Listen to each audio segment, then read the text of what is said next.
নমস্কাৰ, এই মুহূৰ্তত আহিছে ৰাজ্যখনৰ কেইবাটাও গুৰুত্বপূৰ্ণ খবৰ। এই মুহূৰ্তত দিব লৈছে বিগ ব্ৰেকিং নিউজ। 5 ছেপ্টেম্বৰত ৰাজ্য চৰকাৰে পুনৰ ল'ব 1,000 কোটি টকাৰ ঋণ।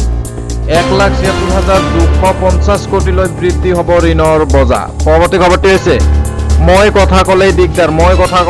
জুবিন গাৰ্গে একো নকওঁ বুলি এনেদৰে মন্তব্য কৰিলে। মই কথা ক'লেই দিগদাৰ হয়, একো নকওঁ এতিয়া।